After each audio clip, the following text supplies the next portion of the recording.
today study about LTI systems. That is when input is stochastic process. What's the output? Is it a stochastic process or is it WSS or it is a SSS? Now, first of all, we need to understand what is a linear system. A linear system is a system when we have an input xt, it gives output yt. So when we multiply with any random variables a1 and a2, so if we have a1 x1t, a2 x2t, that will give the output as a1 L of x1t plus a2 L of x2t. Now L of x1t, L is any operation that is done in this system. So L of x1t is y1t and L of x2t is a2 y2t. Hence we get for linearity that when the input is a1 x1t, a2 x2t, we get the output a1 y1t plus a2 y2t. Second is time invariant. Time invariant is a system in which when we have input xt minus tau, then our output will also be yt minus tau. That is, if the input is shifted by a time shift, so our output will also be shifted by the same time shift. Now, if we combine both of these, we get linear time invariant systems. The main property of linear time invariant system is that the output will be the convolution of input and the impulse response. So our yt will be xt convolved with ht, where ht is the impulse response, that is ht is L of del t. Del t is our input, so we get ht. Now, if we open the convolution property, so we get xt convolved with ht, which is integration minus infinity to infinity x of t minus tau, x of tau d tau. Now, in these systems, we'll now get how to take out output mean, cross correlation and autocorrelation.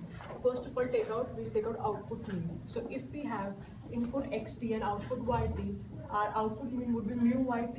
Now mu yt would be expected value of yt. Now yt is from here, the convolution, yt is xt minus tau, h of tau d tau.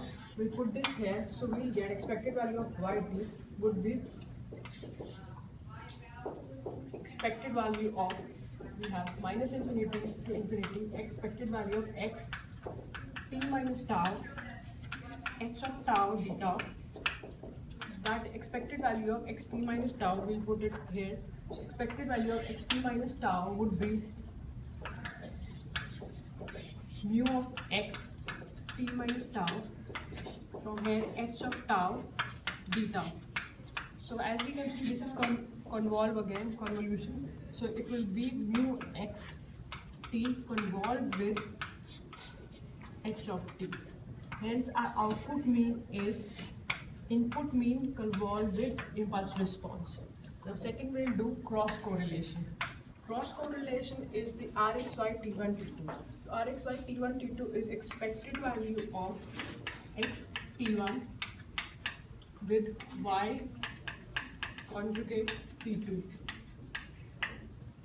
Again, here the y star T2 will take out from the convolution property. So it will be expected value of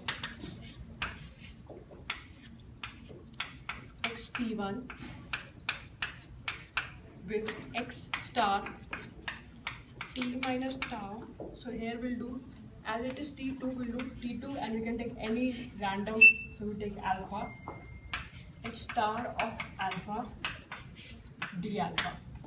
So from here we get, now it is minus infinity to infinity.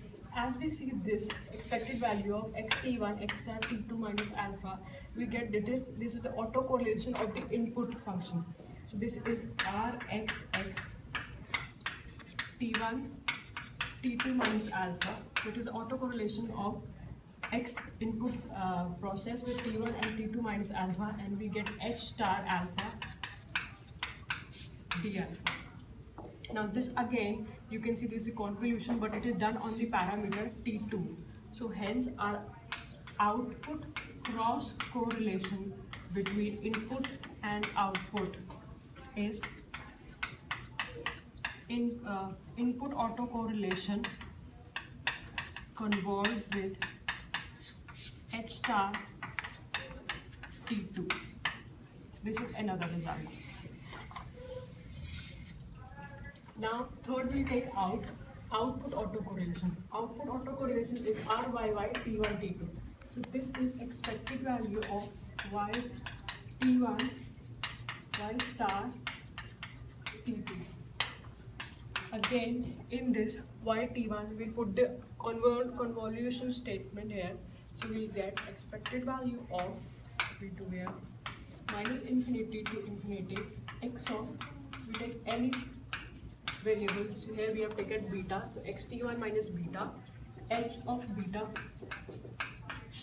d beta, and then we did y star of t2, and this is this. So now again we'll see from here, this would be expected value of, the integration sign will come out, this will be expected value of these two, so it would be x t1 minus beta y star t2, and h of beta is outside d beta. Now as we can see, this expected value of x t1 minus beta and y star t2, this is the actually our xy, that is cross correlation on t1 minus beta with t2, and then we have h of beta d beta. This is again the convolution property, and we can see that it is convolved with, it is rxy t1 t2 convolution with, we have this time parameter t1 as t1 minus beta, so it is convolved with h of beta. So our output autocorrelation is ry by t1 t2 is this.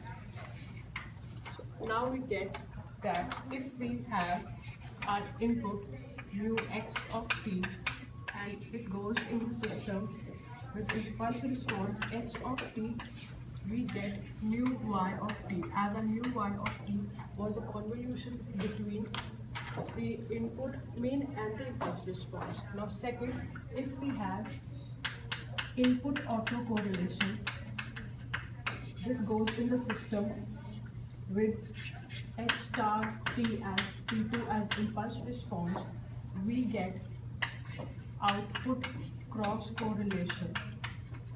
As you can see, rxy t1 t2 is here, rxy t1 t2 is rxx t1 t2 involved with h star of t2.